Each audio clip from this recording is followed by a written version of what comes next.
गांव के एक साधारण परिवार में रिश्तों की गर्माहट और जिम्मेदारियों की कसौटी हमेशा ही लोगों को सिखाती रही है कि परिवार का असली धन आपसी प्रेम और त्याग होता है। ये कहानी भी ऐसे ही एक परिवार की है जहां कठिनाइयों ने सभी को परखा, पर अंत में रिश्तों ने साबित कर दिया कि मिलजुल कर हर समस्या आसान हो जाती है। रामप्रसाद गांव के एक छोटे किसान थे।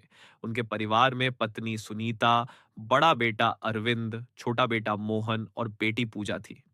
जमीन थोड़ी थी, जिससे बमुश्किल घर का खर्च चलता था। अरविंद पढ़ाई में अच्छा था और उसका सपना था कि वह शहर जाकर पढ़े और बड़ा आदमी बने। वहीं मोहन खेतों में पिता की मदद करता और खेती बाड़ी से ही संतुष्ट था। पूजा अभी छोटी थी, पर पढ़ाई में तेज थी। एक दिन रामप्रसाद बीमार पड़ गए। डॉक्टर ने कहा कि लंबा इलाज करना पड़ेगा और इसके लिए पैसे भी काफी लगेंगे। घर की हालत पहले ही तंग थी। सुनीता ने घर में रखी सारी बचत इलाज में लगा दी। अब सवाल उठा कि बच्चों की पढ़ाई और घर का खर्च कैसे चलेगा। अरविंद का कॉलेज का एडमिशन लेटर आ चुका था, पर फीस भरने के पैसे नहीं थे। उसी समय मोहन ने चुपचाप अपनी पढ़ाई छोड़ दी और गांव में मजदूरी करने लगा ताकि भाई और बहन की पढ़ाई जारी रह सके। अरविंद ने देखा कि मोहन सुबह से शाम तक धूप में मेहनत करता है। वह अक्सर कहता, भैया मैं भी कॉलेज छोड़ दूं, चलो साथ में खेतों पर काम करेंगे। पर मोहन मुस्कुराकर कहता, नहीं भैया, तू पढ़, हमारी उम्मीदें तुझसे जुड़ी हैं। अगर तू सफल होगा तो पूरे घर की तकदीर बदल जाएगी।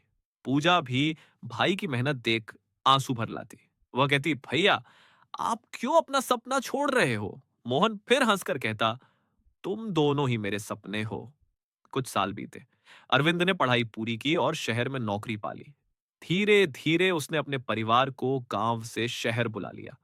पिता का अच्छा इलाज कराया, बहन की पढ़ाई आगे बढ़ाई और मोहन को भी साथ रखा। एक दिन जब अरविंद ने पहली तनख्वाह से सबके लिए तोहफे लाए, तब उसने मोहन का हाथ पकड़कर कहा, आज जो भी हूं तुम्हारे त्याग की वजह से हूं। अगर तुमने अपनी पढ़ाई छोड़कर मेरी पढ़ाई को चुना न होता तो शायद मैं यहां तक न पहुंच पाता।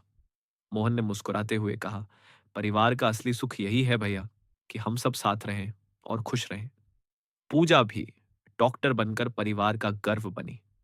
माता पिता ने भी चैन की सांस ली कि उनके बच्चे एक दूसरे का सहारा बने। इस कहानी से हमें यह सीखने को मिलता है कि सच्चा परिवार वही है जहां हर कोई दूसरे के सपनों और खुशियों के लिए त्याग करने को तैयार हो। धन दौलत से बड़ा धन आपसी प्रेम, त्याग और सहयोग है।